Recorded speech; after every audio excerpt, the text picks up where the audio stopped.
Welcome back to She Gets a Pod. Okay? She Gets a Pod because,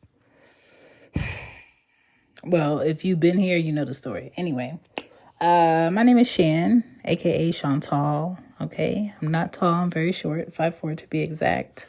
I'm from Philly by way of ATL currently. And I have 2 Jamaican parents, so there's that. I am a Gemini. I have 2 kids. I am a mother, an auntie, a sister, and I'm a little weird, and that's okay. I'm a little quirky, and that's okay. I have a big head, huge head. All right.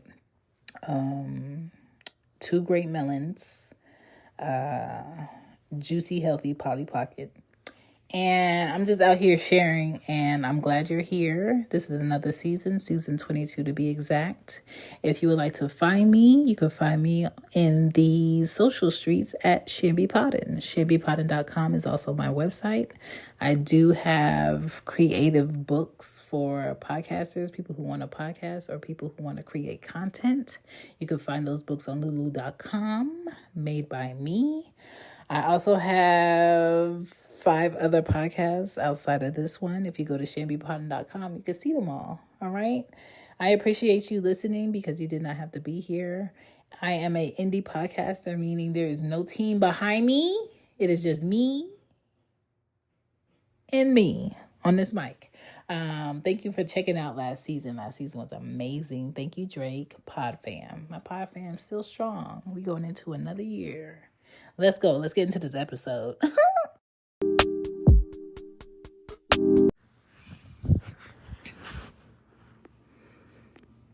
It's so funny because in my mind, I wanted boys. So I want to have a reason to tap into my soft side. I grew up with brothers always around me. My friends that were girls, I could count on one hand because I never understood the cattiness, the needing to show how girly you are just because you're a girl. I was always just jealous of the freedom my brothers had to not have to be in the kitchen or not have to sit a certain way, not have to cross their legs, not have to wear the layers of clothing I had to wear in order to look the part. So the first time I was pregnant, I wanted it to be a girl. I wanted it to be a boy so bad. Just so like I can have, fun being rough and not having to be apologetic. Just so, we can have our dress down days together without any pushback from anybody. Just why are you dressing in like that? Why didn't you have them like this? When are you gonna comb their hair? Like, oh my God, the hair part, the way my mother treated my hair growing up is like, if I had a sister, my hair would be it. Like, my mom combed my hair every day. And growing up, my hair was very, very, very, very long. And if we went to the salon, it was an all-day event on a Saturday. And I hated the process of it, but I loved having healthy hair and my hair being mine. I loved it, and I loved how much pride it gave my mom. But when it became like my task in my 20s, I was just like, This hair is holding me back from feeling. This hair is holding me back from tapping into my other deeper self.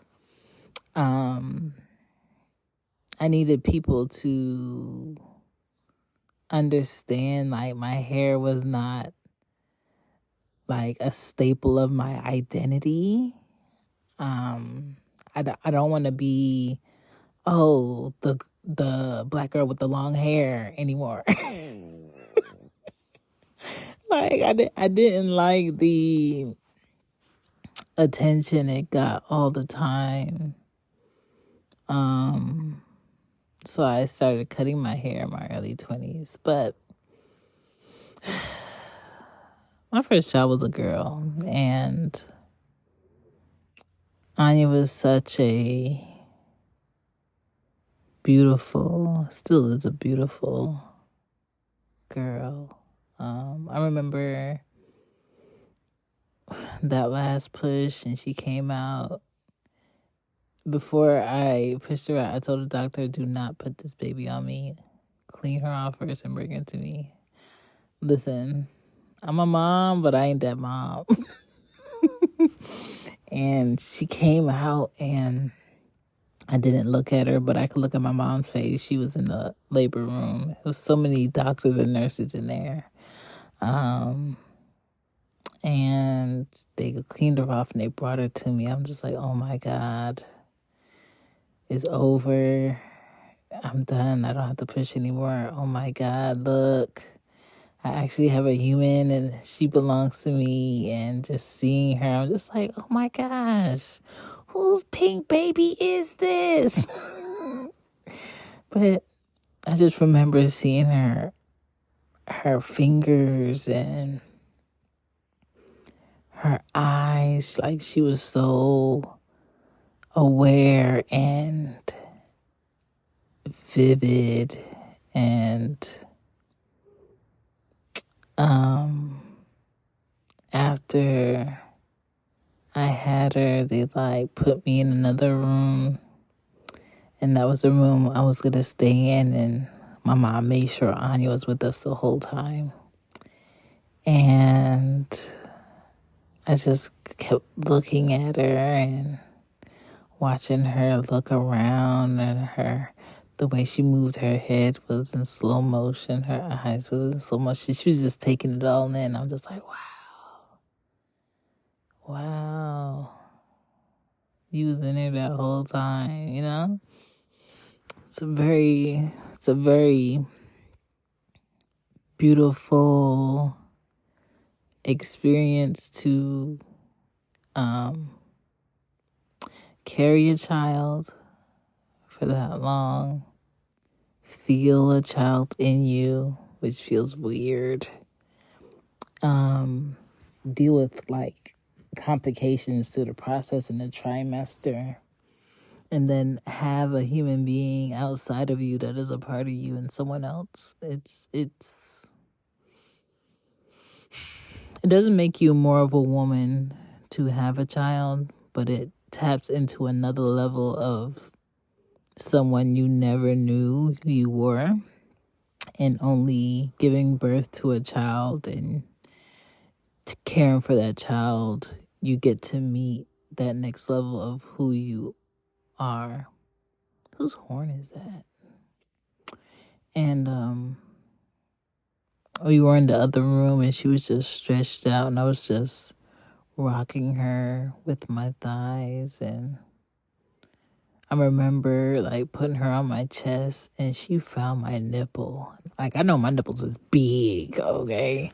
She found my nipple, and the suction was automatic. Like, I never needed like a lactation nurse or someone to teach me. Like, Anya handled her business. I didn't need no help. I didn't even need no help. My mom was just like ecstatic, like her baby had a baby. And Anya was born on Thanksgiving in West Palm Beach, Florida. The hospital took such great care of me. I had the best nurse. She was so sweet. She always came in, gave me snacks, extra turkey sandwiches, because that's all I wanted. I also remember being scared to poop because when you give birth, they want you to have a bowel movement before you could go home. And I remember lying and telling them I had a bowel movement, but I didn't want to go to the bathroom. I never wanted to sit on the toilet because I had stitches from the doctor cutting me, because at the last minute he thought because Anya didn't want to come down that he was gonna have to do a C-section. So he had cut me, so I was scared. My mom was showering me. It's a very out of body, this is really happening, this is your life now experience, and it was very beautiful. And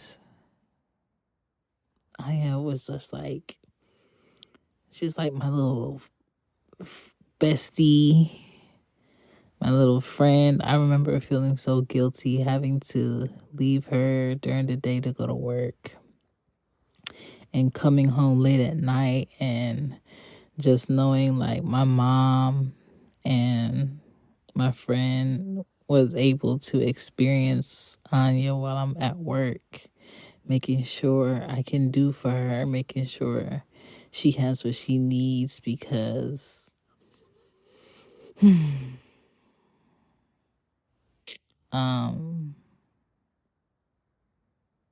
it was me, it was my support system. I could never depend on her dad to support her in the way that he should. I still can't. She's 10 and I still can't depend on that. So that's that too. I had to learn, like, you can't just have a kid because you feel like you could do it all, because your child never just needs you. A child needs a supportive father and a supportive mom. No matter what you think, there's not enough money. There's not enough time. I don't care how great of a mother you think you are, your child needs a father that's supportive and involved and at the same level you are in the capacity of parenting or better. And that's always going to be on me of not picking the best father for Anya that I could. I was making decisions based on emotion at that time and wanting to numb all this shit that didn't work in my favor, the plans that didn't pan out the way I thought it would, and I was just in my fuck it mode. But she's here. She's beautiful. She's smart. She's goofy. She's intelligent. She's sensitive.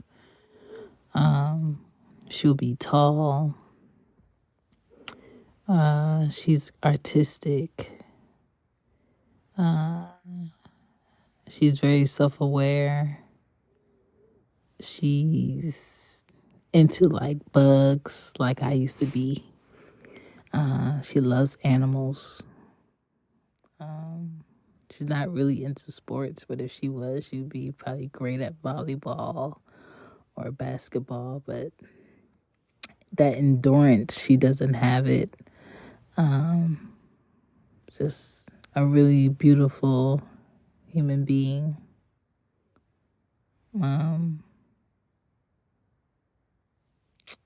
She just really fulfilled me in a way where I could focus in and I could block that outside need to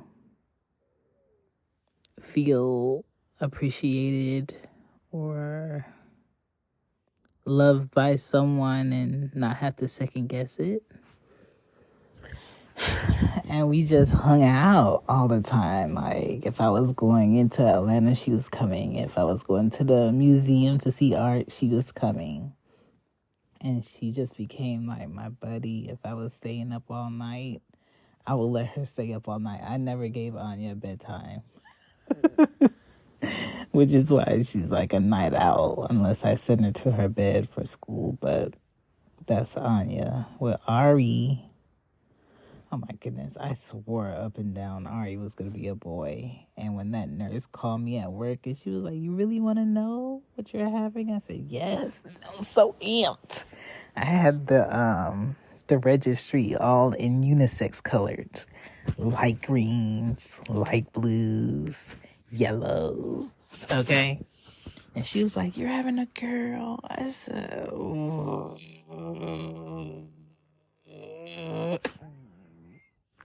I was pissed. I didn't want another girl. But at the same time, you know what's so crazy? I was relieved. I was mad, but I was relieved that I wasn't having a black son that has to fight every day when he leaves his home. Like, as a black person living in the United States, there's so much against you, you know, male or female, but as a black boy just wanting to be comfortable in your skin to do the things that you like and the things that you want to do and just be yourself, it's just so much assumption that comes with your body and your skin and you thinking you can do X, Y, and Z. And I just, that everyday pressure of having a black son in the United States, I didn't want to carry it. But I also wanted to see me in boy form.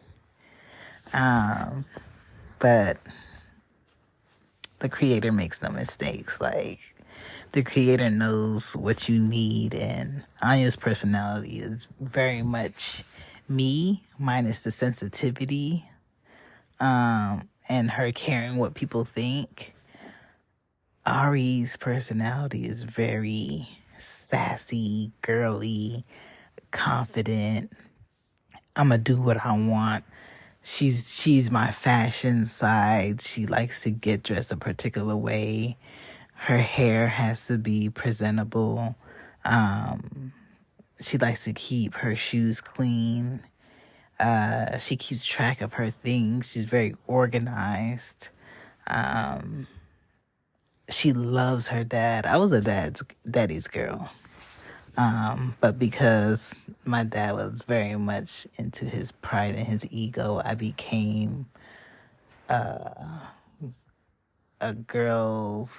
mom girl. Is that right? Because I felt like, since I want to say since I was 5 or 6, I had this overwhelming feeling that I needed to take care of my mom. Right? It could be based on her health. It could have been based on her personality, where I saw at a very young age that her personality is very passive, and I didn't like how people would get away with mistreating her or abusing her kindness. And I caught on to that very young. And so I always had this overwhelming feeling that I'm supposed to take care of her.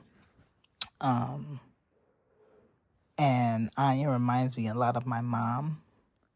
And the foundational reason of why I had Anya was for my mom. So I always say every once and again that Anya is my mom's baby, because I wanted my mom to at least experience one child for me before she couldn't, you know. My mom is still here. She's 71. Or 70, I can't remember. I think she's 71. Maybe I'm adding another year on, I don't know. But she's still here, and she was there for Anya's birth. She was there for Ari's birth. And, yeah, Ari is the girly girl. Ari reminds me that I have a soft side every day. Ari reminds me that it is cool to be me, but also remember, like, you're a woman and you deserve. She Gets It podcast will be right back.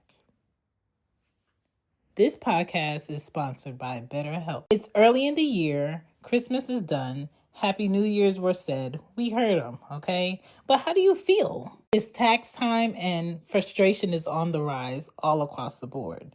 Layoffs are still happening and people have lost loved ones, and the way that life was being lived in 2023 is not what's happening at the beginning of this year. You just need some relief. But sometimes going out with friends or going out with family and talking to them is not help. It's not helping. And it's okay. Sometimes you need to find a way to climb out of your thoughts in a positive way. If you need professional help, try BetterHelp. They will work right with you.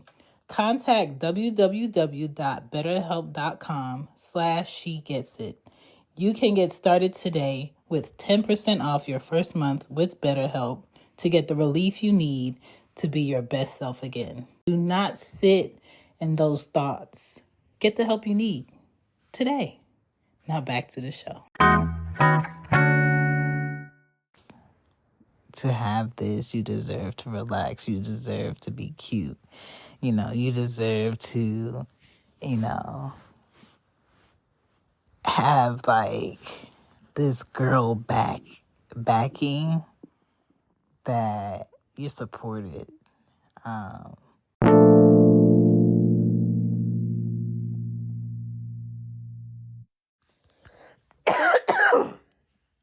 Sorry. If you would like to support this podcast, especially the fact that I did a whole episode for y'all and I'm sick, you can on shimbypotting.com. There's a link in the show notes, and you can find the She Gets It shop with Teespring. Buy you some merch. You get something, I get something. It's all G. Either way, we're going to be great. Please leave a review and share it and learn something and take it with you. Oh my goodness, I gotta take some drugs.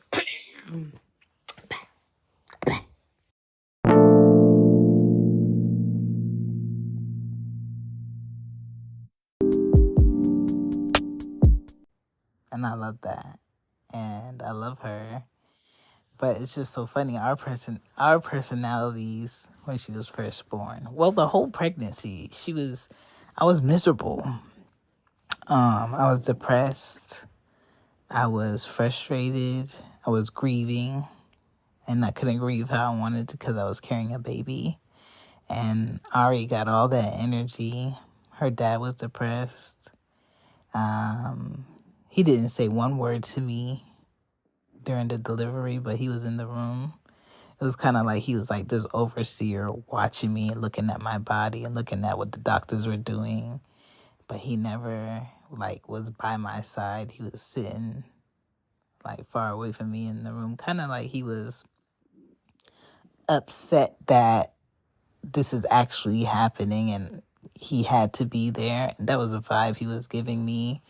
A year and a half later, he did apologize about his attitude during that process. But I'm going to tell you this right now.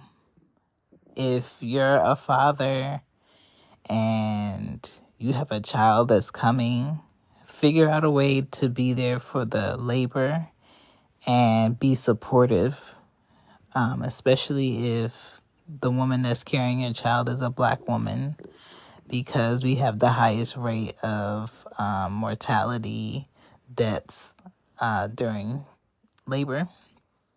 And I didn't enjoy the labor process there because my original doctor wasn't there to deliver my baby. Some other woman that I did not like at the OBGYN office delivered my baby, and she wasn't listening to me about how I was feeling.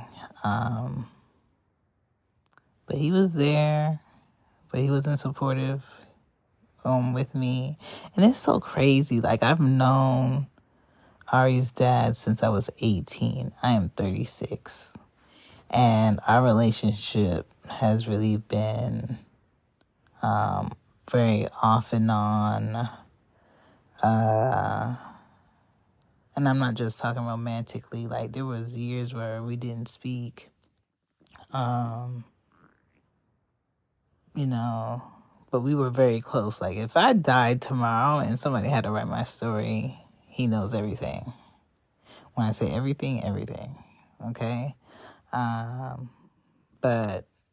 I think we both knew our relationship should have never happened. But out of my naiveness and him being 7 years older than I am, and me thinking the potential of this is what I need to have faith in, and not what's actually going on, dragged it out further than it needed to. But yeah, we have a daughter. She's 6. She's smart. She's beautiful. Both of my girls are honor roll kids, just like I was. I was on the honor roll all the way to high school, you know? And that's my whole thing. Like, I know my daughters are beautiful, but I don't want them to just focus on prioritizing their beauty first. I want them to focus on their intelligence and what fulfills them in their mind, and to be great in that, because their beauty, that's not in their control. Like, me and their dad did that. Genetics did that.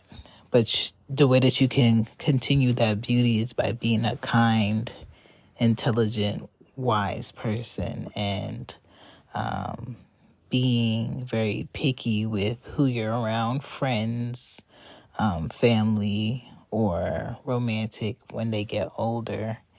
And even though I'm single and I don't live with a man, their fathers don't live with me, I take moments to explain to them, like, having a partner or being married and having someone to help you do X, Y, and Z is beneficial, but you have to pick the right person.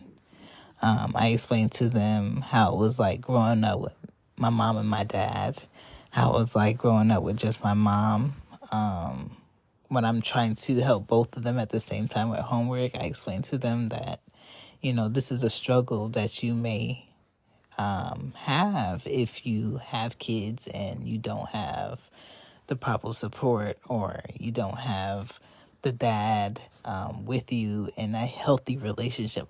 I explain that to them because I don't want them to grow up thinking, oh, I'm going to be like my mom and just have my own house and never need a man because I could do it all because I saw my mom do it all.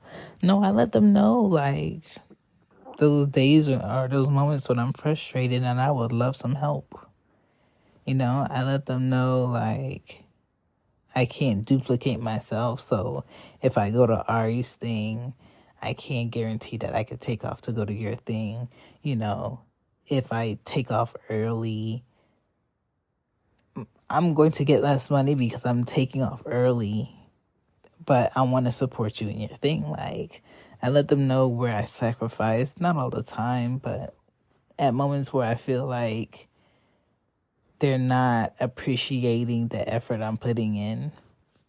And I don't do it to make them feel bad. I do it to make them be aware that when people show up for you, when people show you effort, and when people consider your feelings or something you need instead of what they want to do, you gotta appreciate that. You gotta show gratitude. I don't want to have very entitled, selfish, self-absorbed daughters. And I don't want them to go into the world thinking, just because my dad did X, Y, and Z, you have to do the X, Y, and Z. Or because my mom did this, I have to do this. Like, I want them to be their own individual people, but I want them to be beautiful from the inside out. A lot of people today focus on being beautiful from the outside only, and that's a problem, you know?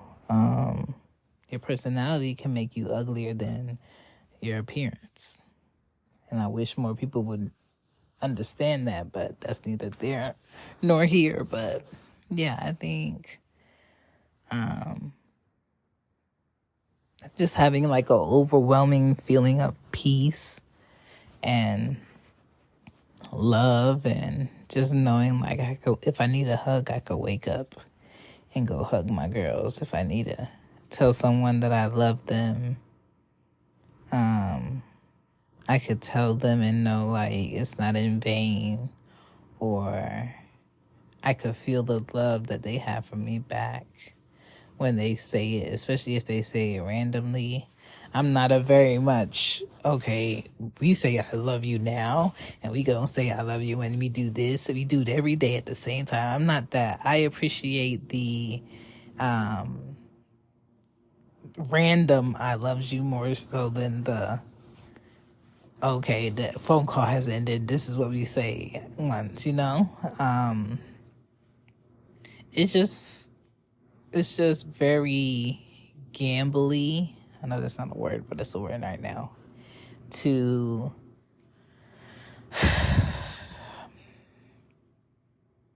hear someone like an adult or a man tell me that they love me romantically or affection wise, and the way that they love me is not it's not how I want to be loved. So to me it feels like it's just being said to be said. The way that their love shows up in my life is not, I feel like it's nice to know, but as far as like fulfilling me, it doesn't. The older you get, the way that you need to be loved is a love that's going to fulfill you. Someone just telling you they love you, but not fulfilling the way that you need to be loved is empty. And I just find myself getting to a point where I'll say, not to be mean, but I'll just like be like, you don't have to say that, I know. Because me knowing like the way that they care for me, they care, is easier to digest than someone keeps saying I love you as if it's supposed to do something within me, you know? I don't know how to explain it, but being a mom is very rewarding. Every woman doesn't get to experience being a mom. Being a mother is not for everybody. If you would have asked me in college, are you going to have kids? I would have told you probably not. If you would have asked me as a teenager if I wanted kids, I would have told you absolutely not. Because my mom always had kids around, and there was always people in my house, and I've never not lived with someone. Ever. Okay? Elementary school, middle school, high school, college. After college, I've lived with somebody. I can't even say after I had a kid. Like, my mom lived with me. Anya lived with me. Ari lives with me. Like, I've never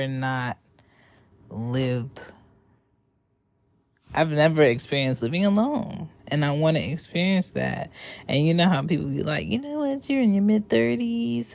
It's time for you to start taking dating seriously and start to look for a partner. I'm more excited about experiencing my place by myself, more so than finding a companion to build with for the rest of my life.